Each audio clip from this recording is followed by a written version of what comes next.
High, আজকে আমরা চলে এসেছি ক্লাস 11-এর ইউনিট 2 এর 10টি ইম্পর্টেন্ট এমসিকিউ নিয়ে। তো চলো সেগুলো আজকে শুরু করা যাক। তো প্রথমের এমসিকিউটিতে বলা হয়েছে যে একজন দৌড় প্রতিযোগী আর ব্যাসার্ধের একটি বৃত্তাকার পথ 20 সেকেন্ড সময়ে সম্পূর্ণ পরিক্রমণ করে। 1 মিনিট 25 সেকেন্ড পর প্রতিযোগীর সরণ কত হবে? আচ্ছা, তাহলে এখানে একটি বৃত্তাকার পথের কথা বলা হচ্ছে। তো এই হচ্ছে আমাদের একটি বৃত্ত, অর্থাৎ কোনো এক ব্যক্তি এই বৃত্তপথ ধরে কিন্তু সে পরিক্রমণ করছে। বৃত্তের কেন্দ্র, এটিকে আমরা বলি বৃত্তের ব্যাসার্ধ। বৃত্তের ব্যাসার্ধ এখানে দেওয়া রয়েছে আর। সে যদি এখান থেকে যাত্রা শুরু করে এবং সম্পূর্ণটা পরিক্রমণ করে আসতে ওর সময় লাগছে কত? একবার সম্পূর্ণ ঘুরে আসতে ওর সময় লাগছে t=20 সেকেন্ড। এখানে আমাদের মোট যে সময় এর ভ্যালু দেওয়া রয়েছে টি টোটাল 1 মিনিট 25 সেকেন্ড, অর্থাৎ 1 মিনিট 60 সেকেন্ড এবং 25 অর্থাৎ 85 সেকেন্ড।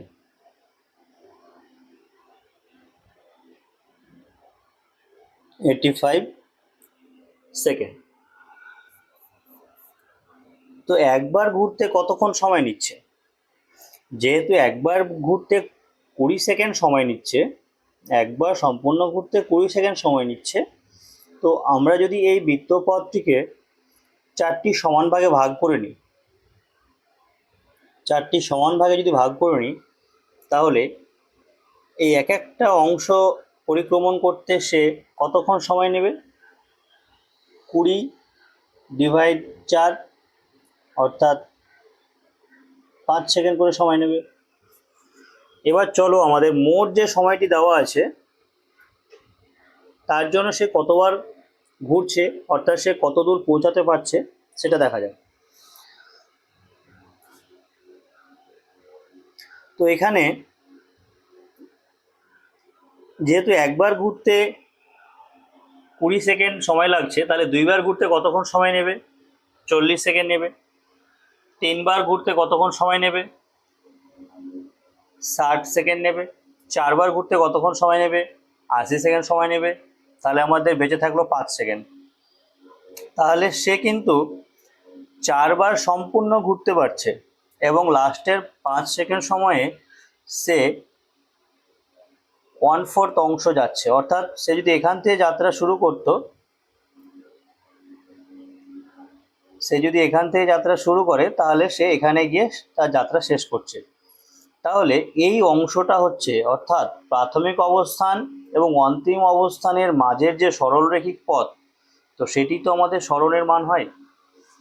তো এর মান আমাদের নির্ণয় করতে হবে। তো যেহেতু এটি আমাদের ব্যাসার্ধ, এটিও আমাদের ব্যাসার্ধ হয়, এর মানও আর। তো আমরা দেখতে পাচ্ছি এটি একটি সমকোণী ত্রিভুজ হচ্ছে। তাহলে সমকোণী ত্রিভুজের ক্ষেত্রে আমরা পিথাগোরাসের উপপাদ্য যদি লাগাই, তাহলে অতিভুজের স্কোয়ার করলে কি পাওয়া যায়? লম্ব স্কোয়ার প্লাস ভূমি স্কোয়ার পাওয়া যায়। সেখান থেকে আমরা হচ্ছে অতিভুজ অর্থাৎ আমাদের যে সরণের মান সেটি কিন্তু আমরা নির্ণয় করতে পারবো। তাহলে সেই সরণের মান কত হবে?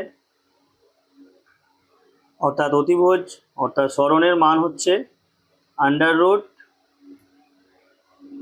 √r² প্লাস r², অর্থাৎ কি হবে? 2r², √2r², অর্থাৎ r² বাইরে চলে আসবে, তাহলে হচ্ছে r√2 হবে আমাদের অ্যান্সার। তো এখানে দেখতে পাচ্ছি যে অপশন নাম্বার 2তে রয়েছে √2 × r, এটি হয়ে যাবে আমাদের এখানকার সঠিক উত্তর।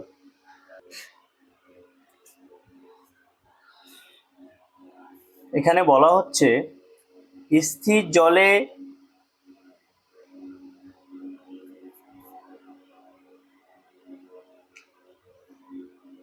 স্থির জলে একটি নৌকার বেগ 5 কিলোমিটার/আওয়ার নৌকাটি ন্যূনতম পথে 1 কিলোমিটার প্রস্থ বিশিষ্ট একটি নদীকে অতিক্রম করে 15 মিনিট সময়ে।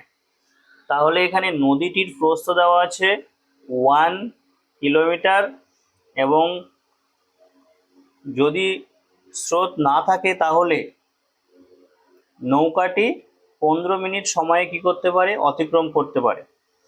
আমাদেরকে বের করতে বলেছে যে নদীতে স্রোতের বেগ কত হবে, এটি আমাদেরকে নির্ণয় করতে বলেছে। আচ্ছা, এর জন্য আমরা একটি প্রথমে ডায়াগ্রাম করে নিই, ঠিক আছে।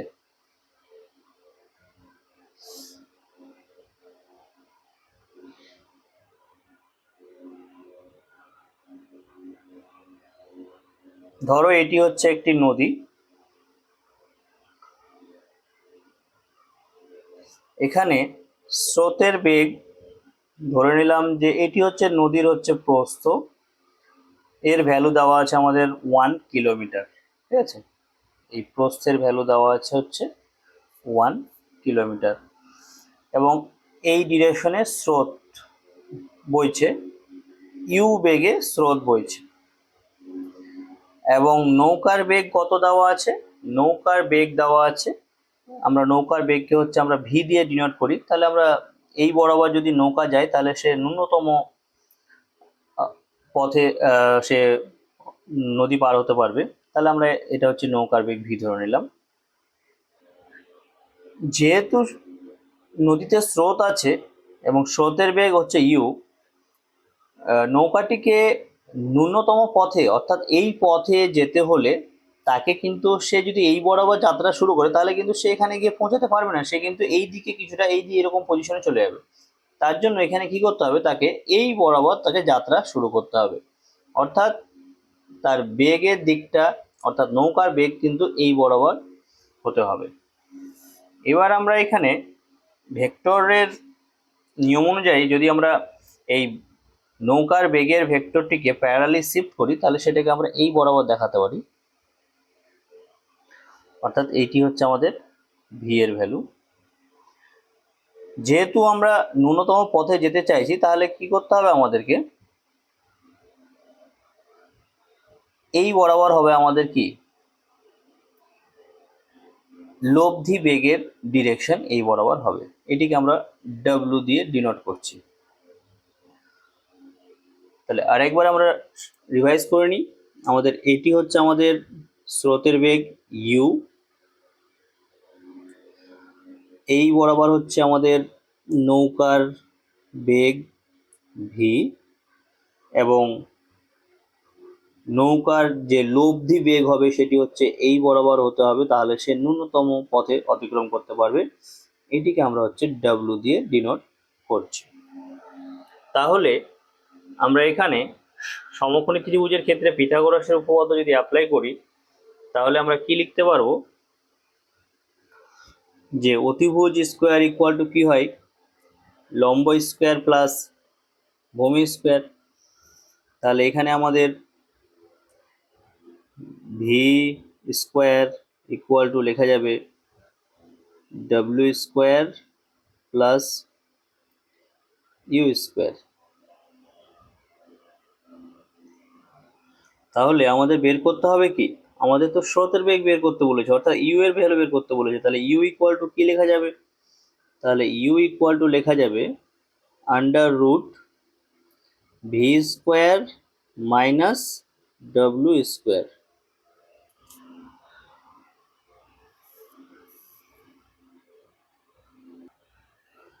তাহলে ভি স্কোয়ার মাইনাস ডব্লিউ স্কোয়ার আন্ডার রুট করে দিলে আমরা কিন্তু ইউ এর ভ্যালু পেয়ে যাব। তো ভি এর ভ্যালু কত দেওয়া ছিল, ভি এর ভ্যালু দেওয়া ছিল আমাদের 5 কিলোমিটার/আওয়ার, তাহলে তার 5 এর স্কোয়ার হয়ে গেল। এবার ডব্লিউ অর্থাৎ লব্ধি বেগ তো আমাদের সেই নদীর প্রস্থ বরাবর, অর্থাৎ আর যেহেতু আমাদের সময় দেওয়া ছিল 15 মিনিট, আর নদীর প্রস্থ দেওয়া আছে আমাদের 1 কিলোমিটার, তো 1 কিলোমিটার আমাদের 15 মিনিটে যেতে হবে। তাহলে বেগ কত হবে, অর্থাৎ এই বরাবর আমাদের লব্ধি বেগের মান কত হবে? 1 কিলোমিটার বাই 15 মিনিটকে আমরা যদি ঘন্টায় প্রকাশ করি তাহলে কি হবে? 1/4 হয়ে যাবে। কি করে আসলো? 15কে আমরা হচ্ছে 60 দিয়ে ডিভাইড করে দিলাম, তাহলে 15 × 4 = 60 হয়। তো সেই হিসাবে আমরা তাহলে এখান থেকে আমরা এটা লিখতে পারি। তাহলে এখানে কি হবে? 4 উপরে চলে যাবে, অর্থাৎ 4 কিলোমিটার/আওয়ার হয়ে যাচ্ছে আমাদের লব্ধি বেগের মান। এবং তাহলে এখানে আমরা বসিয়ে দিই -4²। তাহলে আমাদের এখানে কত আসবে?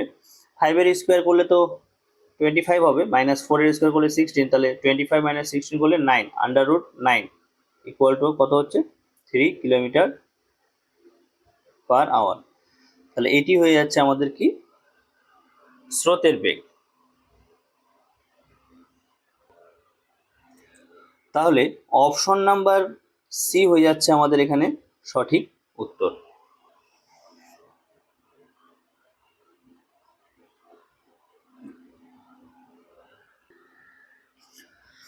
3 নম্বর প্রশ্নে বলছে 2i cap plus 3j cap minus 5k cap ভেক্টরটি 4j cap minus 4i cap plus alpha k cap ভেক্টরের সঙ্গে লম্বভাবে থাকলে আলফা এর মান হবে। অর্থাৎ এখানে কি বলা হচ্ছে? এই ভেক্টর দুটি কিন্তু পরস্পর লম্ব। তো লম্ব ভেক্টরের ক্ষেত্রে আমরা জানি যে ওদের যদি ডট প্রোডাক্ট করা হয় তাহলে কিন্তু আমরা 0 পাই। তাহলে আমরা সেই শর্তটি এখানে অ্যাপ্লাই করব এবং সেখান থেকে আলফা এর মান আমরা নির্ণয় করতে পেরে যাব। তাহলে আমরা কি করব?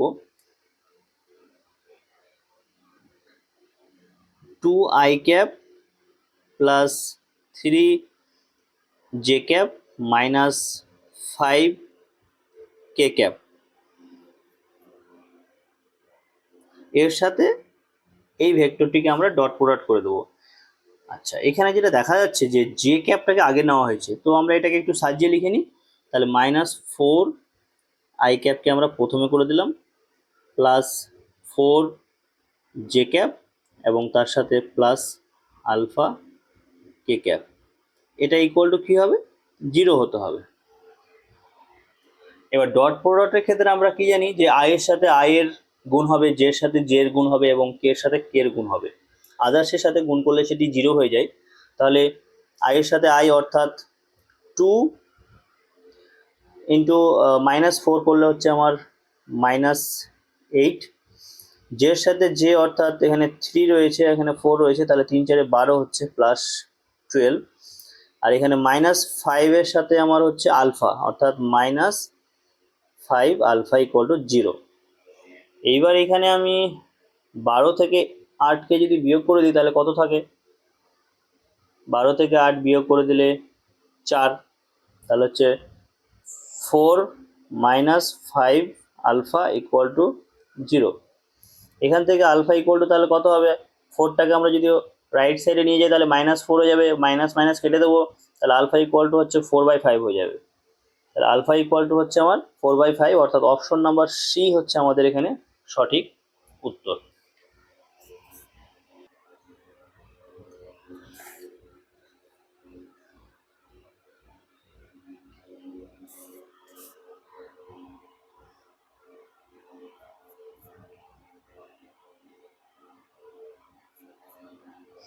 আচ্ছা, এখানে দেখো কি বলা হচ্ছে, এক্স অক্ষ বরাবর একটি কণার সরণের সমীকরণ x = 40 + 12t - t³ থামার আগে কণাটি যাবে কতটা যাবে।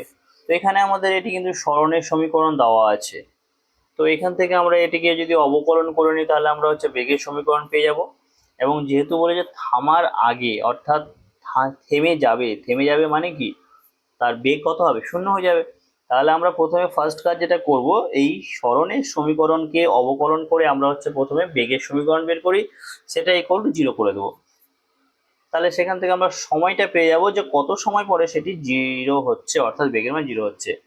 এবং সেই সময়ের ভ্যালুটা এবার এই সরণের সমীকরণে আবার বসিয়ে দেবো। তাহলে থামার আগে কতক্ষণ গেছে সেটা আমরা পেয়ে যাবো সেখান থেকে। তাহলে চলো ফার্স্ট এটিকে আমরা অবকলন করি। তো dx অর্থাৎ এখানে অবকলন করে তাহলে আমরা বেগ পেয়ে যাবো। তাহলে একবারে আমরা লিখে দিচ্ছি v = আমাদের কত পাবো? dx/dt DT. তো এটিকে অবকলন করলে হচ্ছে 40, যেহেতু এটা ধ্রুবক সংখ্যা তাহলে একে অবকলন করলে 0 হয়ে যাবে। তারপরে তোমার 12t রয়েছে, তাহলে হচ্ছে টি এর পর তো 1 আছে, তো 1 12-র সাথে মাল্টিপ্লাই হয়ে যাবে, তাহলে 12ই হচ্ছে। আর টি এর পর 0 হয়ে গেল, টি টু দি পাওয়ার 0 মানে তো 1, তাহলে 1 12-র সাথে মাল্টিপ্লাই করলে আমরা ফাইনালি 12ই পাচ্ছি। মাইনাস এখানে টি এর পর কত আছে, 3 আছে, তাহলে হচ্ছে 3 সামনে চলে আসবে, আর টি এর পর কি হয়ে যাবে, 1 কমে যাবে, অর্থাৎ টি টু দি পাওয়ার 2 হয়ে গেল। তাহলে এইটি হচ্ছে আমাদের বেগের মান। আমাদের বলেছিল যে থেমে যাবে, তাহলে বেগের মান কি হবে, 0 হবে। এবার 0 করে দিলাম, তাহলে এখান থেকে আমরা সময়টি বের করে নেবো। 12টা ওইদিকে চলে গেলে আমাদের কি হবে, -12 হয়ে যাবে। তাহলে হচ্ছে -3t² ইকুয়াল টু কি হচ্ছে, -12 হচ্ছে। মাইনাস মাইনাস ক্যান্সেল করে দিলাম, তাহলে 3 দিয়ে এটাকে কেটে দিলে 4 হবে, এবং টি ইকুয়াল টু তাহলে আমাদের আসবে হচ্ছে +-2। যেহেতু সময় নেগেটিভ হতে পারে না, তাহলে আমাদের টি এর ভ্যালু পজিটিভ হবে, অর্থাৎ 2 সেকেন্ড। আচ্ছা, তাহলে আমরা সময়ের ভ্যালু কত পেলাম, আমরা সময়ের ভ্যালু পেলাম 2 সেকেন্ড। সে 2 সেকেন্ড পর থেমে যাচ্ছে। এবার আমাদের যে সরণের যে সমীকরণটি দেওয়া ছিল, সেখানে আমরা কি করব, প্রথমে টি এর ভ্যালু 0 বসিয়ে একবার সরণ মানে তার অবস্থানটা কোথায় ছিল সেটা আমরা পেয়ে যাব, এবং টি এর ভ্যালু 2 বসিয়ে তার পরবর্তী যে অবস্থানটা কত হচ্ছে সেটা পেয়ে যাব, এবং এই দুটো ডিফারেন্স করলেই আমরা পেয়ে যাব যে সে থামার আগে কত দূর গিয়েছিল। তাহলে প্রথমে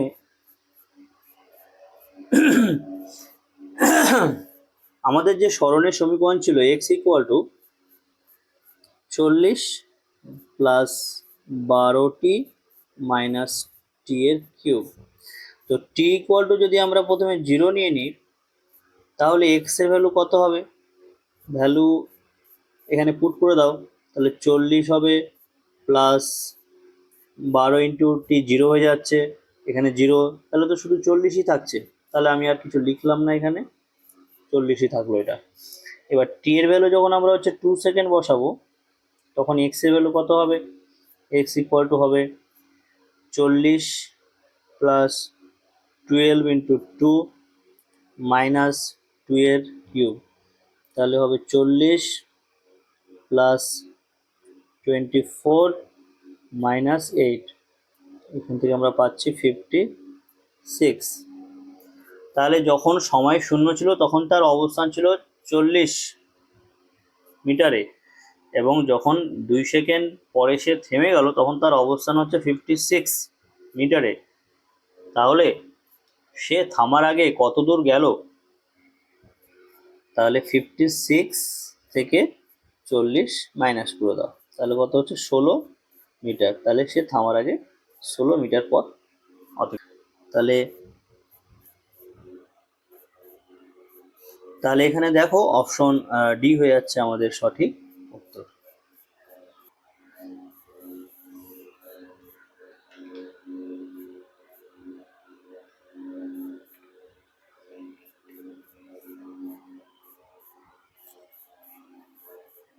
আচ্ছা, এখানে কি বলা হচ্ছে, দুটি গতিশীল কণার সরণ সময়ের লেখচিত্র প্রদত্ত চিত্রের ন্যায় এক্স অক্ষের সঙ্গে 30 ডিগ্রি এবং 45 ডিগ্রি কোণে আছে, কণা দুটি নিজের বেগের অনুপাত হলো। আচ্ছা, এখানে দুটি কণার কথা বলা হচ্ছে এবং তাদের সরণ সময় লেখচিত্র দেওয়া আছে। ধরে নাও এটি হচ্ছে এ কণা এবং এটি হচ্ছে বি কণার গ্রাফ।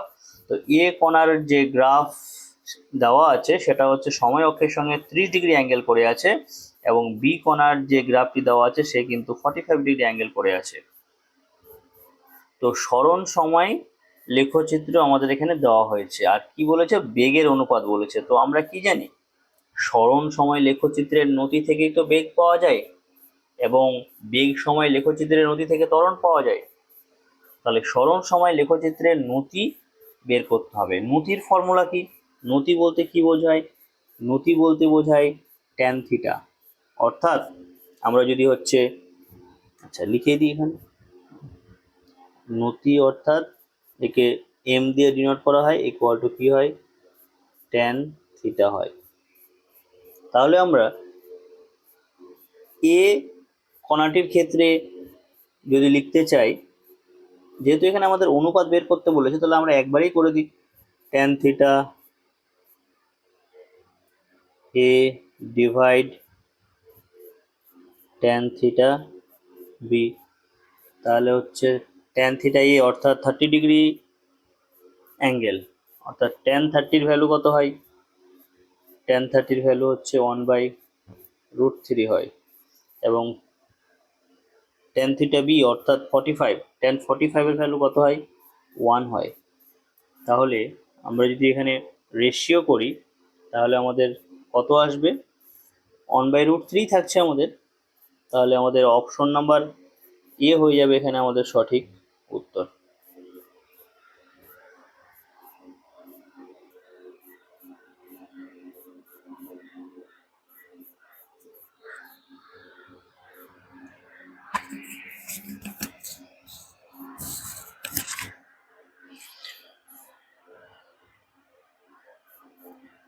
এখানে বলা হচ্ছে একটি বস্তুকণা যাত্রাপথের অর্ধেক v1 বেগ এবং বাকি অর্ধেক v2 বেগে গেলে গড় বেগ কত হবে?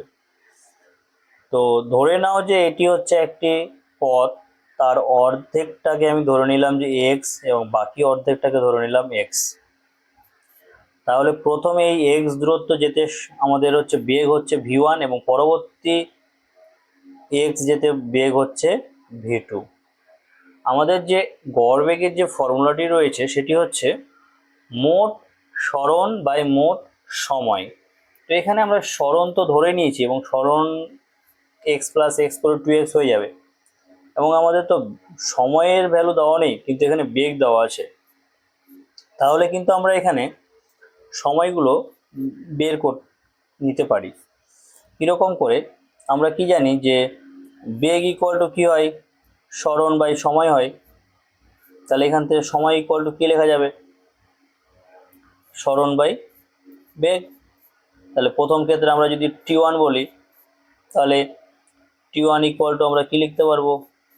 x ডিভাইড v1, এবং t2 ইকুয়াল টু কী লিখতে পারবো? x divide v2।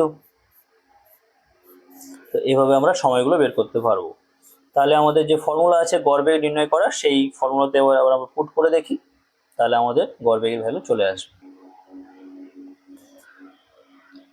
V average equal to হচ্ছে মোট সরণ অর্থাৎ এক্স প্লাস এক্স ডিভাইড সময়, মোট সময় অর্থাৎ x divide v1 plus x divide v2।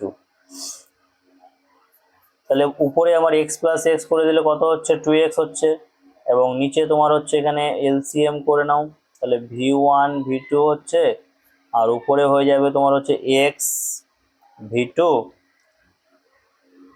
Plus x v1। তো আমি এক্সটা কমন নিয়ে নিচ্ছি, তাহলে এখানে তোমার হচ্ছে উপরের এক্স এর সাথে নিচের,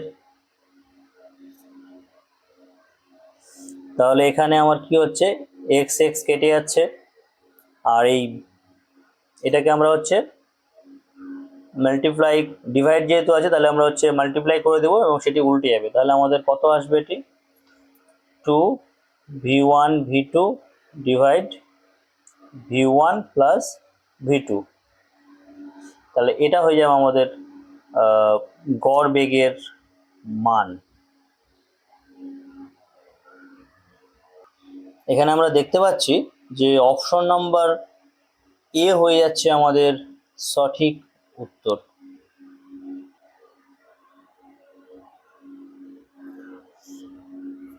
এই প্রশ্নটিতে বলা হচ্ছে একটি বুলেটকে অনুভূমিকের সঙ্গে থিটা কোণে ইউ বেগে উৎক্ষিপ্ত করা হলো।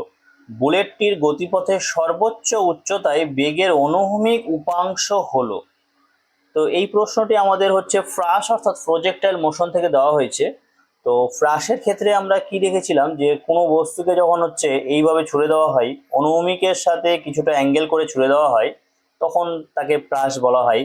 এবং তাকে যদি ইউ বেগে যদি ছোড়া হয় এবং এই ইউ বেগের, ধরে নাও যে এখানে হচ্ছে অনুভূমিকের সাথে থিটা কোণ করে ছোড়া হয়েছে, তাহলে আমরা যে ইউ বেগকে আমরা দুটো উপাংশে যদি ডিভাইড করি, একটি হচ্ছে অনুভূমিক উপাংশ এই বরাবর হয় এবং একটি হচ্ছে উল্লম্ব উপাংশ এই বরাবর হয়।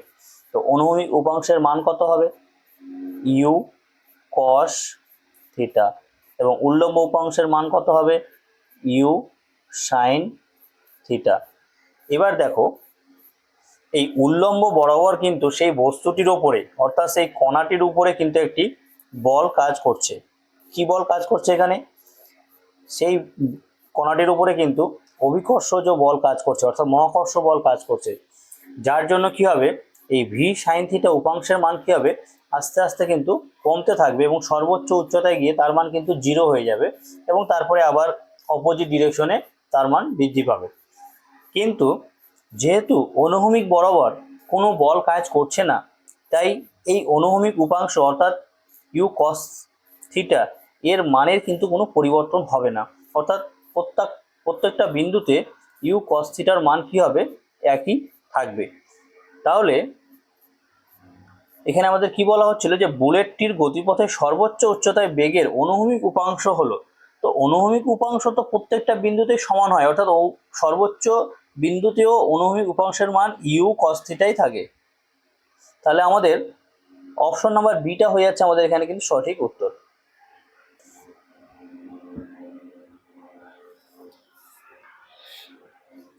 এখানে এ ভেক্টর ইকুয়াল টু দেওয়া আছে 3i ক্যাপ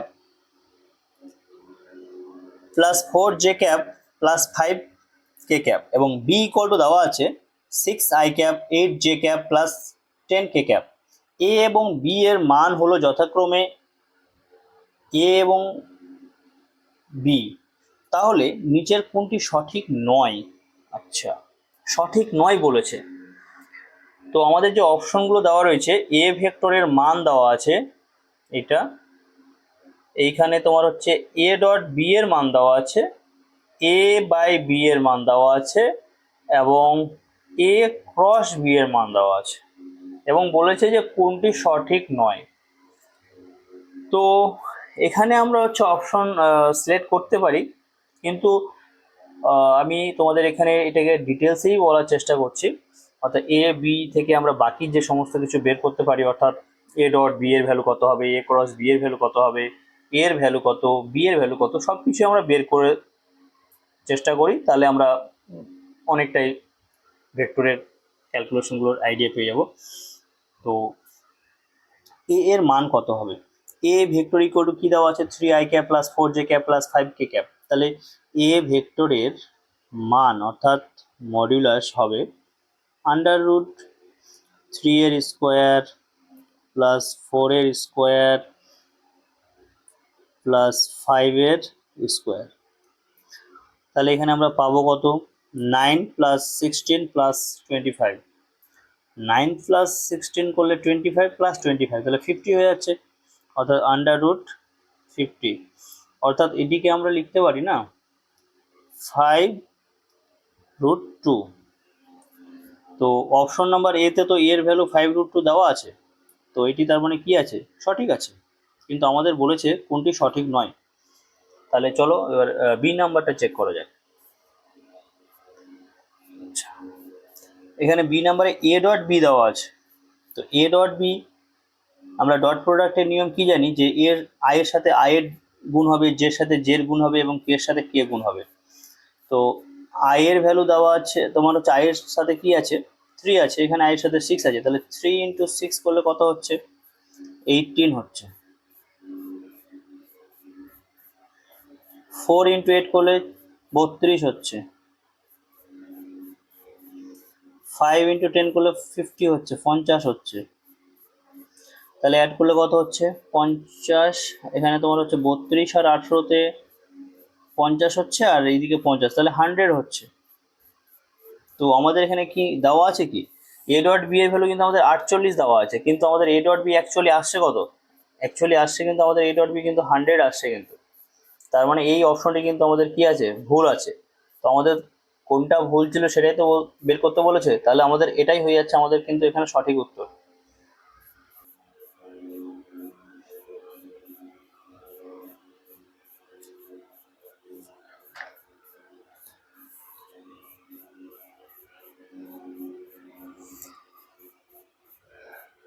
এখানে বলা হচ্ছে এক ব্যক্তি একটি বস্তুকে সর্বোচ্চ 30 মিটার উচ্চতায় ছুটতে পারে, 30 মিটার, তাহলে এটি হচ্ছে ম্যাক্সিমাম হাইট। সে অনুভূমিক দিকে ওই বস্তুটিকে সর্বাধিক কত দূরত্ব পর্যন্ত ছুটতে পারবে, অর্থাৎ হরাইজন্টাল রেঞ্জ কত হবে, অর্থাৎ সীমা কত হবে, সেটি বের করতে বলা হয়েছে। তো আমরা হচ্ছে সর্বোচ্চ উচ্চতার ফর্মুলা কি জানি, প্রজেক্টাইল মোশনের ক্ষেত্রে এইচ ম্যাক্স ইকুয়াল টু কী হয়, ইউ স্কোয়ার ডিভাইড 2g হয়। তো এখানে আমাদের যেহেতু এখানে আমাদের সর্বোচ্চ উচ্চতার মান দেওয়া ছিল 30 মিটার, তাহলে হচ্ছে এইটি ইকুয়াল টু 30 লিখে দিতে পারি আমরা, বা এখান থেকে আমরা কি বের করতে পারি যে U square divide G equal to 60, এই 2টা এখানে মাল্টিপ্লাই হয়ে গেল, ওই জন্য 60 মিটার হয়ে গেল।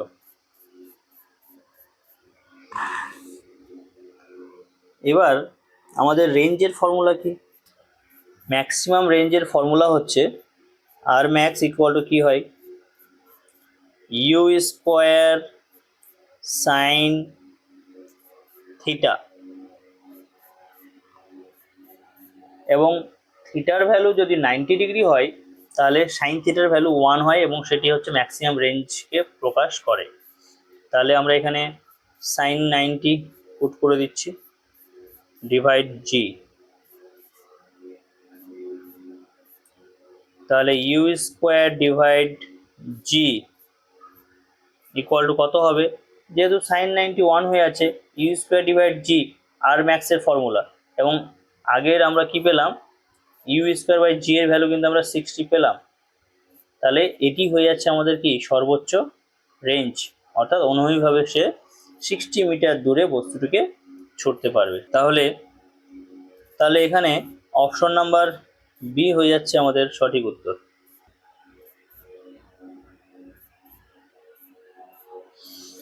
এখানে বলা হচ্ছে একটি ফ্লাশের সঞ্চার পথের সমীকরণ y equal to ax minus bx square, এখানে a ও b ধ্রুবক, ফ্লাশটির গতিপথের সমীকরণ কি হবে। তো আমরা যেটা দেখেছিলাম যে ফ্লাশের গতিপথের সমীকরণ একটি অধিবৃত্তাকার হয়, তো এটি মনে রাখবে তোমরা।